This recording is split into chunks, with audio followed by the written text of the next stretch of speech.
What's good, guys? LM7 here, back again with another review. This time we're looking at a MIDI collector set, the Home One Starcruiser. So just like all the other ones, it is 18 plus, comes with your like ultimate collector's-ish background, you know, the fancy logo, the different border, you know, the black on the box. No background graphics or anything, so it's meant for collectors. 75,405, 559 pieces. It comes in at $69.99 in the US and $89.99 in Canada. So for what you get right off the bat, I'm gonna say it's a decently priced set. 70 isn't too bad. Obviously everyone would have liked 60, but for the first time really getting this ship in something that is in essence the actual ship, not too bad. Nothing crazy on the top. No minifigures in this set.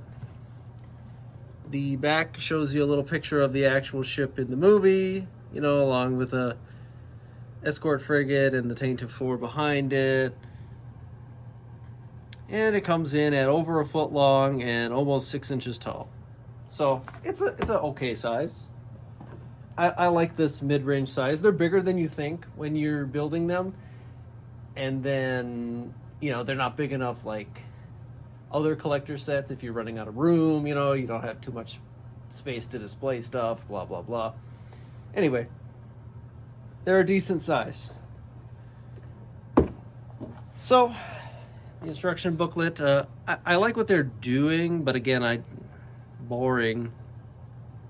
I like this angle though. It shows you all the weird curves and stuff they had to figure out how to do, which is one of the reasons they didn't make this set for a long time, I imagine.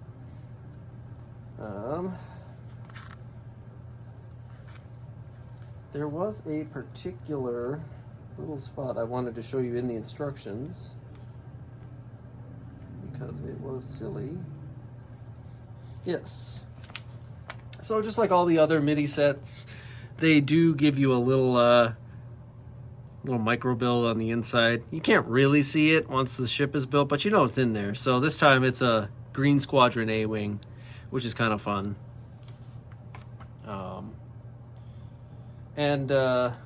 Carrying on a couple steps down the line, those little studs there on this third blue panel, that's R2-D2 and C-3PO. They also throw those guys in there too. So a couple little nods in this one it just makes the build more fun. 136 pages, so it's a pretty average build. There's nothing too crazy. I mean, there's quite a bit of sideways building and interesting ways to make the rounded shapes, but other than that, I wouldn't say it's too crazy. All right, so let's take a look at the actual ship itself. So starting off, it actually has quite a bit of bulk to it. It's very solid. And it has your standard stand with your little name display plaque. They're all the same, which I like. I like consistency, so maybe that's why they're all about the same size, because they know that the weight can handle ships of this size on the stand. I don't remember. Let's see. So this is one of the ones where it can pop off. Some of them have a Technic beam, and I thought maybe because I do remember this part, that it was going to be a Technic beam through it. If they get a little heavier or they're too big on the size wise, sometimes you need to put a Technic beam to keep it from falling over. But looking at some of the details on the underside, you can see it's, you know, asymmetric, just like the Home One Cruiser actually is. All kinds of different shapes and colors and stuff. So as far as like building, well, you are building like mirrored sides, they're very different in their scope. And you get a bonus little mini Nebulon escort frigate to go alongside it. You can kind of put it wherever you want, as long as you connect it to the underside. That's kind of what they want. So if you wanted to put it here, you could do that too. Wherever you feel like putting it. They recommend at the bottom, but it's totally up to you.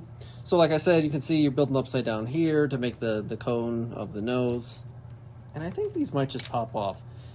Okay, so that actually popped off pretty well. And half the time you can't actually see these little silly features, but you got R2-D2, that's Harrison Dula with the green stud. I thought it was C-3PO, but I must be remembering the Tainted 4 instead. You got your green Squadron A-Wing in there, and you got Admiral Akbar in there too. So that's cool. This side only has the blue panels, so if you open the other side, you wouldn't get to see any of that. But that's just a nice little detail. Obviously on display, you're not going to rip the side of your ship off and leave it like that, because that'd be weird. Looks a little goofy like that, if you ask me. But that just clips back on, a couple studs, nothing crazy. Good connection, but easy to take off. Like I said, the ship has some pretty decent bulk because it's very solid. You can see the bajillion engines on the back. Pretty decent detailing there. You know, a range of different colors. You got the command bridge and a little pseudo bridge up there. So like I was saying, you have this side, which puts the blue pieces there, and then this side does it a little differently, because the ship is just weird. That's just how the Mon Cala designed their ships. Strange. But other than that, like the other MIDI ships, it doesn't really have any functions or anything. This one you can open up, obviously, and has the little escort frigate if you want to use that. Technically, it goes well with the Tainted 4. That is also in midi-scale, but considering they're both midi-scale, they don't scale together, if that makes sense. Like, the Tainted 4 is way too big if you scale them both at midi-scale. But I digress. So, really, the reason you get this ship is because it's the first time they've ever made it as a real ship. And I think that was pretty cool. And one of the reasons I was more excited to get it, because when I first heard it, I was like, I don't really care. I wasn't super sold on these mini sets right away. Like, I had the older ones, the old Imperial Star Destroyer, and while it wasn't a terrible set, I was just like, yeah, well, you can get Playscale or Ultimate Collectors. But these midi-scale sets are either testing if people like the ships enough to maybe make them play scale or bigger later on, or this is like our one huzzah, and this is what you get for this kind of ship. You know, like, obviously you have to have your classics like your Millennium Falcon and your Blockade Runner, and in 2026 you're gonna have an AT-AT and a Venator and stuff like that. So they do hit some of the popular ships, but I like that you also get ships that have never been made before, like the Acclimator and this Home One Cruiser and the Invisible Hand, you know. So, other than the one Home One Mon Calamari Starcruiser playset that we got in like 2009, so 100 years ago, this is the only time we've actually seen the ship. And, you know, there's obviously fans of the ship, so maybe one day we'll get a real version of it that's a full-scale set, or an Ultimate Collector's, who knows. But with that, I'm going to wrap it up here. It's a decent little set. I don't think the price is too bad, and for a ship that we've never ever gotten before, I always got to give a thumbs up to that. That's a slight bonus point, you know, in my book. Instead of our 2000th Millennium Falcon, give us some stuff that we haven't seen. There's plenty of it.